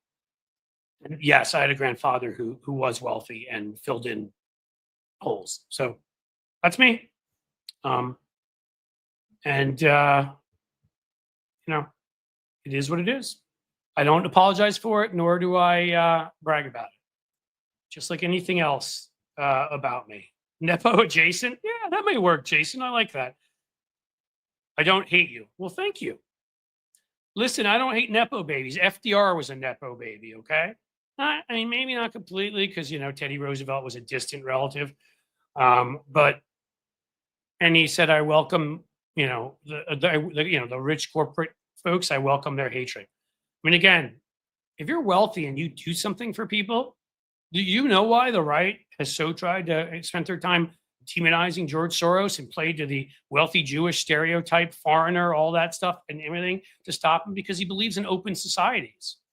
He's fought his whole life against both fascism and communism, any totalitarian society. He wants there to be open and free press that actually tells the truth. He wants there to be open and free schools, public schools. He wants there to be not be lifetime jail sentences for drug use. He helped fund some of the things that lessened some of the drug penalties around here when I worked with the Innocence Project. He's done good things with his money, so they hate him. So again, I do what I can. And again, seriously, I'm not just saying it. If you want to judge me on that and still think I am what I am, then I am what I am. I will not. I will proudly charge forward and do what I can do. And yes, Naomi, it's a matter of degrees. I actually didn't say that I just didn't think Nepo baby was the right term. I think there's a term for it, right? What I am, which is born into a middle to upper middle class family. There's got to be a term. Maybe just born lucky, is what it is. Because there's definitely a term. I was born very lucky. The only reason I said with the Nepo thing is only just because I didn't have a job waiting or whatever. But I've got a dickish sense of humor, like I'm kind of, I've been a schmuck at times when I was younger. Like that's the reason why I understood how well Trump was going to appeal to young men, because young men are insecure by nature. When you sort of reach your teens and your stupid, hormones are telling you one thing and telling you to not be respectful of the opposite sex or same sex, if that's who you're attracted to or whatever, and kick in and you say things you regret. I regret a lot of things I said back then. And it's probably healthier now because I think the lessons that are taught are better in schools. But I'm not far from an angel. I would never portray myself that way.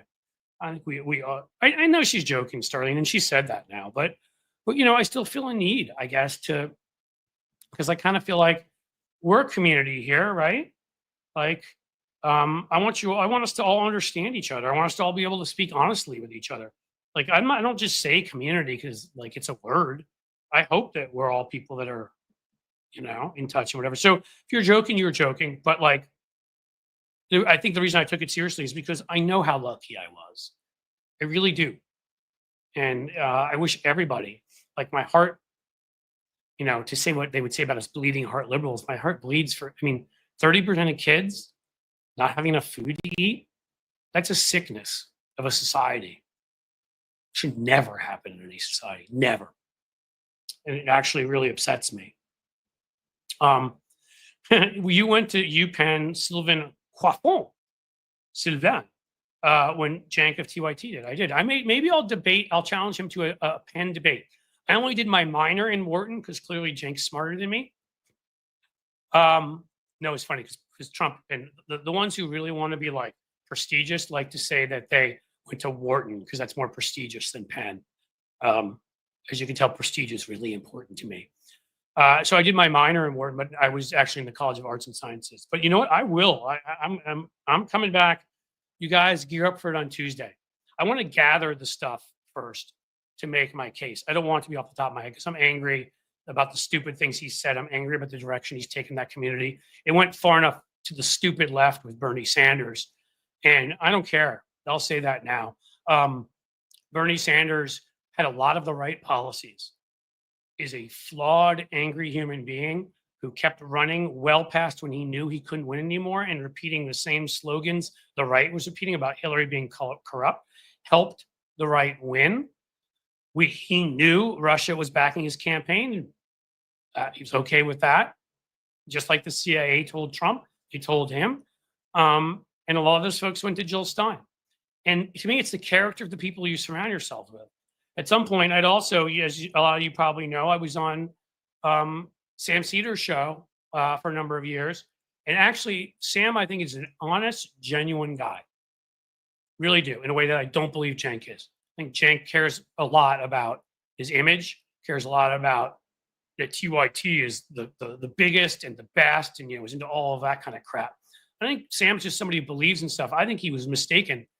And, we had a debate at one point, and at some point I'll reach out and see if I can get him back on here, or I'll go on his show, because I'd like to discuss it 9 years later, because the debate was essentially over the fact that a lot of his audience got angry at me because I platformed David Frum. Well, what's David Frum done in the past 8 years? He's still with us. He voted for Hillary. He voted for Biden. He voted for Biden twice. He's written articles that have been vastly critical, of the right and of Trump. Stood up against Trumpism, spoke out against it. I'm actually, people make mistakes. He was wrong to and I told him when he came on my show about Iraq. He was wrong to push for Iraq. He was wrong to be in favor of that. I thought that was a tragedy, one from which we've suffered gravely. But again, don't platform him. I was telling Sam at the time, like, you're platforming Glenn Greenwald. Guess who else?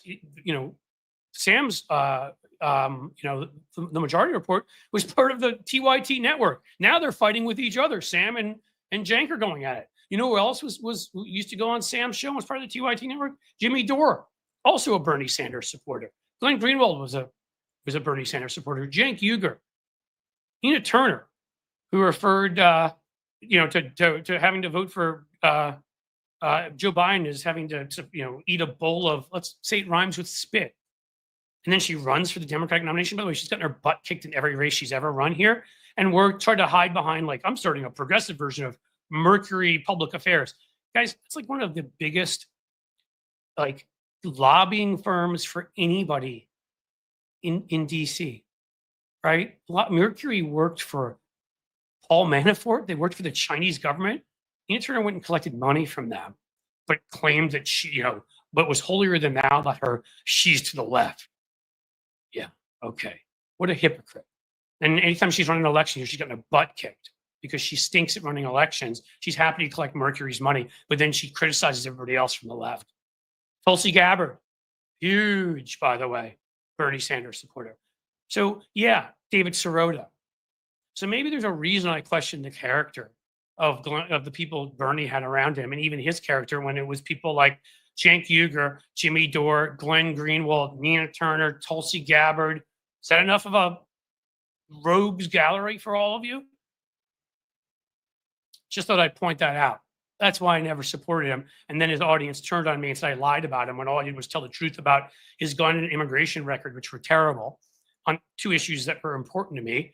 But I said the main issue was character, and I was supporting Hillary. And I also thought he was a terrible candidate. And I thought, frankly, who the hell at any age, even though I was dumb when I was younger, as I said, decides to spend their honeymoon in the Soviet Union that mass murdered people? So I had all of that to say, and I stand by all of that today. And you know what? Like, Sam ever wants to have that talk again, we want to compare David Frum to the people he's having on his show, happy to do it. But I'll put my record of who I had on the show and how they've turned out. They're all still fighting. And I pointed out those guys wrote, Timothy Snyder has said this, and the two that write about democracy and protecting democracy and wrote How Democracies Die, Zyblatt and Levitsky, I never remember their first names, made an important point, which is you studied history, and I did up to the PhD level, never wrote my dissertation. Sorry, Mom. Explained, which is anybody who wants to start stopping an authoritarian force, you need all the allies you can get. You should be willing to side with, if it's on the far right, you should be willing to side with anybody who is for free and fair elections all the way over almost to the communist left. And if it's somebody who's a Stalinist type from the far left, they all become the same at the horseshoe anyhow. You should be willing to side with anybody over to even a very conservative person if they believe in free and fair elections and are willing to support the candidate who you're supporting, who's not the far Stalinist communist, right? That's how you stop these guys. And that's why somebody like David Frum, who apologized for what they had done and embraced good, I thought, why would you not have somebody like that at your show? And why would you be criticizing me for it when you're still having some of these characters that are criticizing the hell out of Hillary all the time, just making it harder during the general election? And wow, what a shock that half of them ended up, 2/3 of them ended up on the right. And the ones who still don't claim to be on the right, Nina Turner and Cenk, are just spending their time hobnobbing with the right and insulting the left. And maybe they'll make their way over there. Who knows? There's still plenty of time. So, again, it'll be what it'll be. But I debate, I used to do those debates. If you've seen me up against Cleta Mitchell or other people, I'll go on the Young Turks debate Cenk anytime he wants. Or any other place, here, whatever, in the middle of the street. And I'll take on his character because I think he's shown he has none. Sam Cedar I'll debate anytime, but the important distinction is Sam, I will say, I think has a lot of character and I think is a good person. I just think was wrong. I think made a mistake and was wrong. And I will debate him anytime, and I won't debate him on character because I think he has it. I will debate him on any issues he wants to debate on, about my having David Frum on and his having Jimmy Dore and Glenn Greenwald on and being part of the TYT network and all of that. Who made the better call? So there you go. Yeah, questioning Hillary for 12 hours during the Benghazi debate. Do you understand how that's Matthew Tarpley? Do you understand what that did to us? I mean, they were testing us. Al Qaeda, ISIS, various forms of those radicalized right wing, Muslim, Nazi form of Muslims, just like Nazi form of Christians. On the far right of any religion, you've got them on the far right of the insane Bibi Netanyahu Jews and whatever. And they were testing us in all sorts of various places. And Benghazi, you know, after 9/11, you know, whatever, was just another one of those places we were being tested. And if you know what happened there and you've studied it, you know it was a horrific tragedy. It was one where we screwed up, and we had a CIA base there. We didn't get to the ambassador to save him in time. We lost an ambassador. That's happened in hostile areas. We've lost people in hostile areas. And they politicized it, the sons of bitches, like they politicize foreign policy all the time, like they did the Middle East to win, like Reagan did in Iran to win, like Nixon did in Vietnam to win. All right. They politicized Benghazi to hurt Hillary. Instead of, if we'd actually studied it, just like we'd actually studied 9/11, instead of a lot of the 9/11 Commission just being what Bush and Cheney wanted it to be, so that they wouldn't get in trouble for ignoring repeated warnings, you know, mushroom cloud and all of that. I mean, this is the most obvious thing in the world if you looked at it and you knew the history and you knew that there had been some of these terrorists that had hijacked a plane earlier than that in North Africa, and their plan was to fly it into the Eiffel Tower. They weren't the first ones to come up with this. A guy had done it, you know, who was angry at the IRS, had flown it into a building in Austin, Texas, a small plane. Like, these things have happened. What's his name? The writer thought of it for one of his books. I can't think of him right now. You know what I'm talking about. The Jack Ryan character. I mean, one of his books is a Japanese pilot crashing a plane into the Capitol. Like, come on. You knew these things could happen. You just tried to lie and, you know, and retcon it all. And so again, the Benghazi thing for Hillary was all just about her.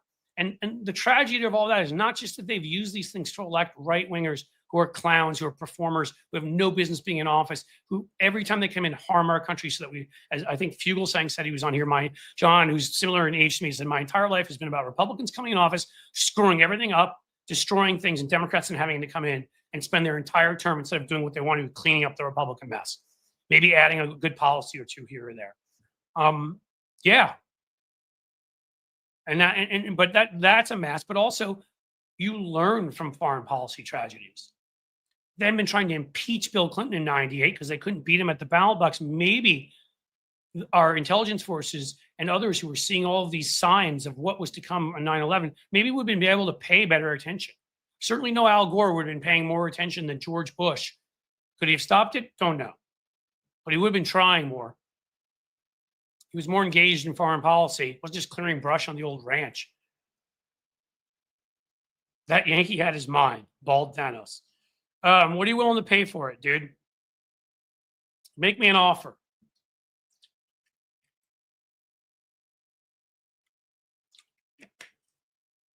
All right. What else we got? All right. So let me be clear with everybody. One more time. So you know, these things ain't stopping. Regular videos, there's a schedule that I'll be putting out, but I've got a regular, you know, there are 4 mornings where the kind folks at Daily Coast put up our videos because they like them in their pundit roundup. It's 7 a.m. way too early.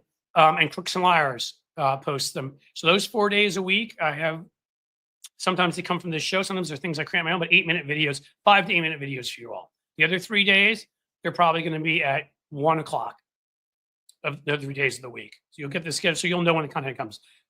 Tuesday, Wednesday, Thursday, you're going to always get these. These are going to be rebroadcast, probably somewhere around 6 o'clock at night, and the next morning at 9 a.m. And there'll be a short somewhere around 10 or 11. I haven't figured that out yet. So, I mean, numerous pieces of content and replays. And then the only days where it'll be new content that's not new, live streams. Plus, it'll be all videos and replays will be Friday, Saturday, Sunday, Monday. The days I don't do these. You'll get other replays of this stuff. I will cut out the interviews separately and give those to you as videos. The rants will be cut out and given separately, and then I'll create other content on my own. That's pretty much how we're going to do it. And then, you'll see on the basic, there's lower levels if you need it, but in the basic $5 a month level at Patreon and at YouTube, if you're a YouTube member, you're going to get two extra videos from me a week. And there's some other things. Now, there are some things that, I can curse. I can tell certain stories I can't tell on YouTube, on Patreon. So you're going to get more stuff at Patreon. And again, I've told you my feelings. That's a community. I don't have to worry about them shutting us down. So I love you all who are members at YouTube. please stay there. If it's that or nothing, absolutely stay there. And you'll see how it's going to change, because you'll get a letter, the same post that everybody who are Patreon members should be getting today, that you'll see today, that's been sent to you. You'll be getting something about how YouTube will be changing. It'll be a little bit different tomorrow. But I will make offers to coax as many of you as I can to go from YouTube over to Patreon, little discounts, other stuff. You're also, just for the same amount of money, going to get more stuff there, because I can give you more stuff there. Because again, we want an alternative. And then we start with the Substack, the written word. I haven't written a column for a while. I used to write one for the Daily Beast. I used to write one for the Guardian. I used to have a syndicated column in newspapers around the country. I miss it. Substack is another thing where you can collect people's emails. I can have a direct relationship with all of you, where there's a area where you can go back and forth with each other. So even though Patreon will be the main back and forth area, but you'll have it there, but I'll get your emails and we'll be in touch, and you'll get more good content there. So, Mr. WW, email, who reads your email? Well, I gotta be honest with you, a lot of people, or I wouldn't be sitting here, because the business that pays the bills is the email fundraising business for liberal causes and Democratic candidates. And I can tell you, as somebody who's got a very large email list, there are a lot of people who are opening that and are donating to good causes. So I guess not everybody reads their emails, but a hell of a lot of people do. Thank you, Jim Williams. Oop, I missed it. Sorry. Thank you for that. And Scarlett, even for just putting that up there. I missed the one I wanted to put up, that Jim put up. And I'll tell you, in the future, Jim, I don't know why I'm having trouble. I need to reach out to you with the email, and I'll explain sort of the newer priorities, how things are changing for a bit. But from now on, we'll share I would like you to share the Patreon and the YouTube separately. The YouTube will be for me encouraging you to go subscribe, because if that grows, that is still going to be the place where all my videos are going to be housed and where I'm going to post them first. And because it is the only real platform where you can be monetized and do that. And I'm going to put up content on the my wall, try to make a habit of doing that every 2 hours. I've gotten better. I'm putting up stuff every day, but it's probably more like, at this point, on average every 4 hours. That will change. So I want you to please subscribe, go over, do that. But for any new members, I'm going to try to encourage you to join at Patreon. You just will get more stuff, and we just will have a more interactive relationship. It is the better place to be. And I know everybody just paid. So if you do want to switch from YouTube over to Patreon, you have already paid. So the first month, you're not going to get hit with anything. What else? Oh my God, you just broke my heart. I don't have the bank for membership, but I love you and watch faithfully now. I have the Journey song stuck in my head. Well, Starlene, here's the thing. As I've said before, what I'm going to work on is we'll put together a fund that if our members are willing to, who are in better shape financially, are willing to meet me halfway, I'll provide half of it, and you guys together as a group provide the other half. And maybe we'll be able to put in a fund together so that we can help people that's one thing, that want to get to the basic $5 level. The basic $3 level, you won't have the videos and posts of mine, but you will be able to interact with everybody else. So you still will get something very good out of that. And at the $0 level, you still can join. You will be a member.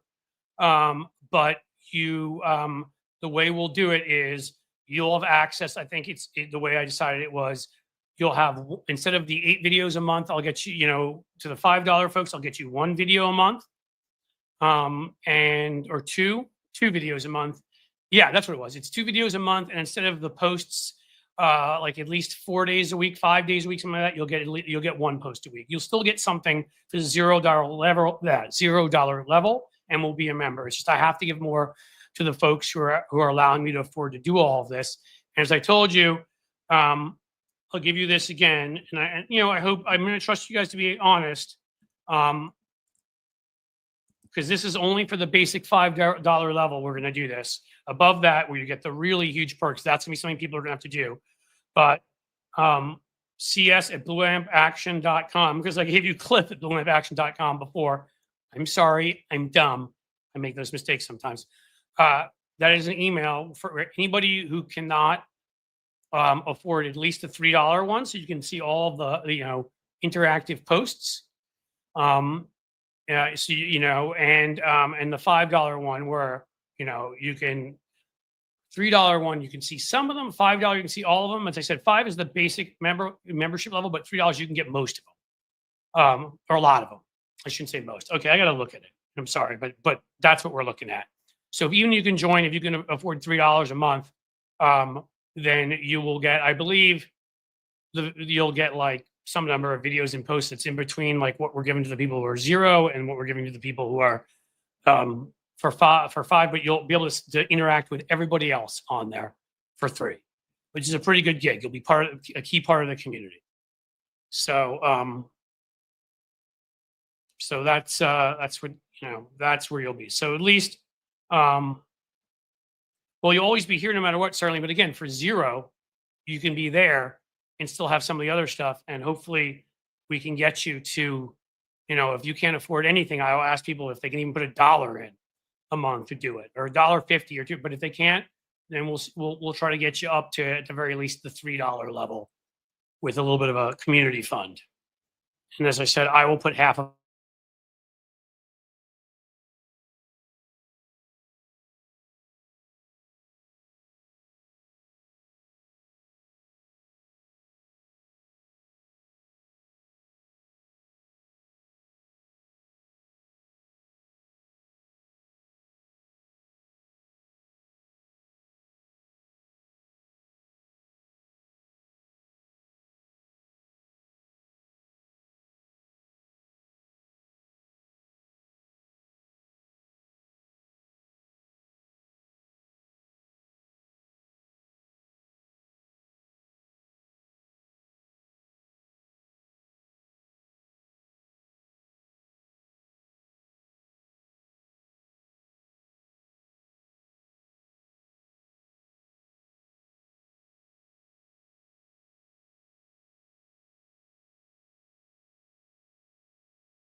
Am I back?